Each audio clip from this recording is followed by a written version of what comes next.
As Emma was working in her garden, she suddenly heard a rustling noise coming from the hedges. She was shocked to see it was a lynx, and at first she was really afraid. However, soon it became clear that the animal was not there to attack her, but it actually needed her help. When Emma realized what was going on, she immediately called the vet. "That is unbelievable! Stay right there! I'm on my way!" She never expected something like this to happen. Emma stands eye in eye with the lynx, and she holds her breath, scared to even move. She thinks of the best way to escape, but then something unexpected happens. The lynx starts meowing. It seems like it is asking Emma for help. She decides to take the risk and starts walking toward it. Not much later, it becomes clear that the lynx was indeed asking for help. And it isn't alone. Its kittens are here too. Why did the lynx ask for help? What did Emma see? And why was the doctor so shocked? Before we start, smash the like button and make sure to subscribe if you haven't. And hit that notification bell so that you won't miss any new stories. The sun was shining while Emma worked on the front porch of her new house. She and her husband, Brad, had just moved here, and they absolutely loved it. They now lived near a huge forest and were excited to explore the hiking trails around the lakes and over the hills. The front door opened, and Brad walked out of the house. "Hey, Em, I'm off to the hardware store downtown. I need some new plugs, and something's wrong with my drill. I might take a while." He kissed her goodbye, got in the car, and drove. So, after a while, she decided to take a break. She made herself a nice cup of tea and sat on the rocking chair on the porch, taking in the beautiful view she had from her new home. She still couldn't believe that they were actually living here now. She closed her eyes and listened to the sounds of nature until she heard something. It was different from all the other sounds. It sounded like something was rustling in the hedge, but not all of them. She was really curious and eager to know what was creeping around her garden, making that noise. She stood up to get a better look, and then she saw the hedge slowly open up. An animal walked through it, right into her garden, and then it stood still and looked Emma directly in the eyes. She wanted to scream, but she was afraid to make any noise. For a split second, she thought it was just a giant cat. It was a lynx. She held her breath as she looked at the animal. What was she going to do now? The animal stood as still as a statue, and it didn't even blink. She took a few deep breaths and thought fast about what she should do. She knew that lynx did not often attack humans, but they certainly could if they wanted to. And if that happened, it could be very dangerous. It would be better to get up and run inside now, while the lynx was still further away from her, instead of letting it get close. So, Emma gathered all her courage, put her cup of tea down, pushed herself up out of the chair, and made a run for the door.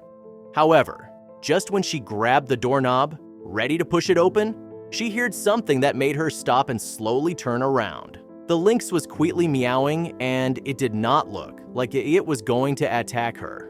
On the contrary, it almost seemed as if it was asking her for help, begging her not to leave. Emma was confused.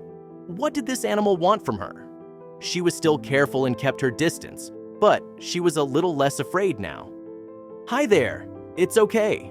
I won't hurt you." She softly spoke to the lynx. "What do you want?" Emma didn't expect the lynx to understand what she was saying, but she thought that speaking to it in a calm and soft voice would help it understand that she wasn't going to hurt it. The lynx turned around and took a few steps toward the hedge, but it kept looking back at Emma, making sure she was still there. She stood still and waited for something to happen. She expected something would attack her any second now. But she waited and waited, and nothing happened. She couldn't believe that this was why the lynx had called her over. It had indeed needed her help. She needed to take action, and she had no minute to waste. She ran back into the house and grabbed her phone, quickly dialing the local vet's number. Luckily, the phone only rang twice before someone picked up. When she explained to Dr. Smith what she had encountered, he gasped, "How did you manage this?" Emma shrugged, her own amazement mirrored in her eyes. "I'm not sure. She just came to me." Together, they set about creating a safe haven in Emma's garage.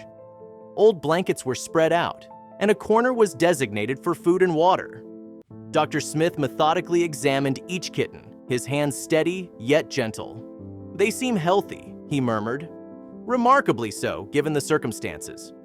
Dr. Smith turned to the Lynx, a respectful distance maintained. "She's fine, a bit stressed but healthy. Remarkable."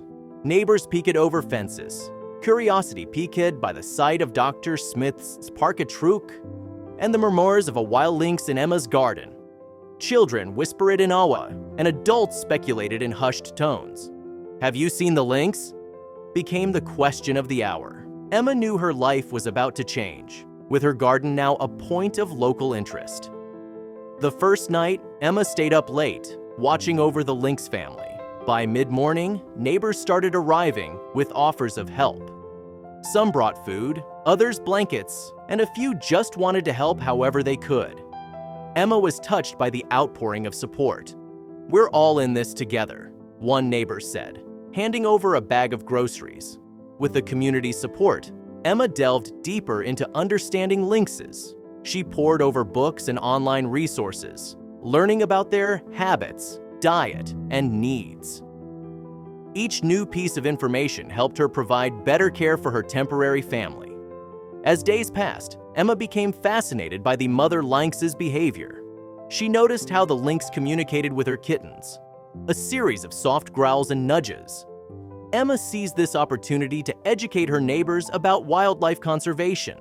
She organized small talks in her garden, sharing facts about lynxes and their habitat. Local schools expressed interest, and Emma prepared educational materials for students. This experience had transformed her into a wildlife advocate, a role she embraced wholeheartedly.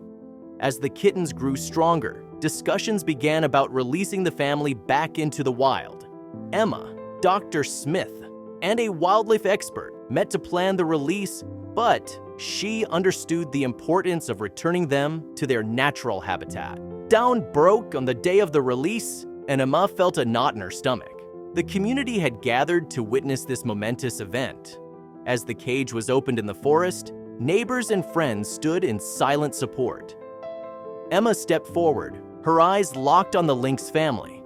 With a graceful leap, the mother lynx disappeared into the forest, her kittens bounding after her. Emma watched them go, tears streaming down her face.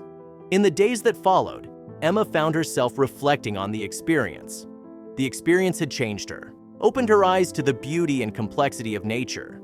Inspired by her time with the Lynx family, Emma became a vocal advocate for wildlife preservation. She organized community meetings, wrote articles, and even started a local wildlife awareness program. As Emma continued her advocacy, she realized the lasting impact her actions had on the Lynx family and her community. The story of the Lynx family had raised awareness and brought people together. Emma felt a sense of pride and hope, knowing that her encounter had sparked a positive change.